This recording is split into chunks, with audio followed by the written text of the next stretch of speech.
He was the aide to Governor Cuomo, killed by a stray bullet during festivities before the West Indian Day parade. It's been 2.5 years since the murder of Carey Gabay, and today pretrial hearings begin for the 5 men who will stand trial for his murder. CBS News' Janelle Burrell sat down for an exclusive interview with Gabay's widow. Janelle. And good morning to you, Mary and Chris. Carey Gabay was so much more than just an aide to the governor. This was a man who overcame so many challenges, was at the pinnacle of his career, and was planning to start a family when it all abruptly came to an end. But as his wife Trenelle shares with us, his legacy continues, and there's a twist. It was the romance that she had prayed for, and its chapters had barely begun. He left home and never came back. A shootout between rival gangs in the overnight hours ahead of the West Indian Day parade. Carey Gabay ducked, trying to avoid the spray of gunfire. And unfortunately, one of those bullets caught Carey. In the head. In the head. I just remember praying like, Carey's alive. Lord God, keep him alive. Carey fought for more than a week before doctors told Trenelle Gabay her 43-year-old husband would never regain consciousness. I just shared with everyone, I said, Carey and I walked down the aisle at 6 p.m. I said, tomorrow at 6 p.m., we're going to take him off of life support. And that's what we did. Carey Gabay was born in the Bronx, raised here at the Boston Secor Housing Project, the son of Jamaican immigrants.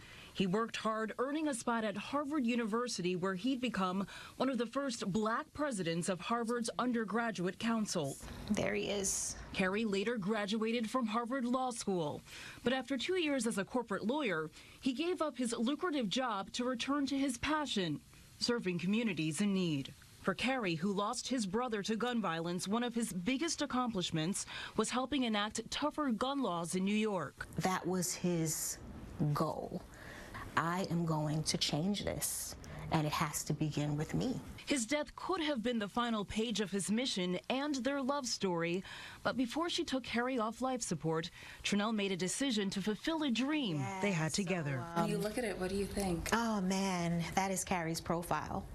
Definitely his mouth and his jawline, and it's just God's miracle. Trenelle is now 7 months pregnant with their son, with Carey's sperm that doctors harvested in the hospital before he died. I didn't plan on being a single mom, but here I am, and I just can't wait to meet this little guy. His name will be Carey Gabay. When you'll be able to bring your son here to see his name, his father's name, up on that street sign. I think that's when it will be a proud moment. This block in Clinton Hill, Brooklyn, where Carey once lived, is now renamed in his honor. Next week, Trenelle begins another chapter, the trials for the 5 men charged in her husband's murder. Trenelle plans to face them in court, and seeing her carrying her unborn son, she hopes will send a message. They took a life of a man who was giving back. I have went over that in my head over and over and over again, and there's no answer to that question, why? And Trenelle says Carey was fun and charismatic, but it was his hard work and humility that she admired most, characteristics she hopes to pass on to their son.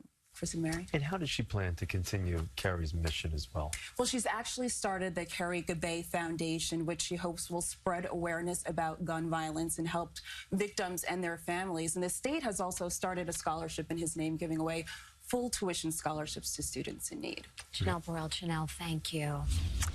For more information, we have a link on our website, cbsnewyork.com. Thanks, Janelle.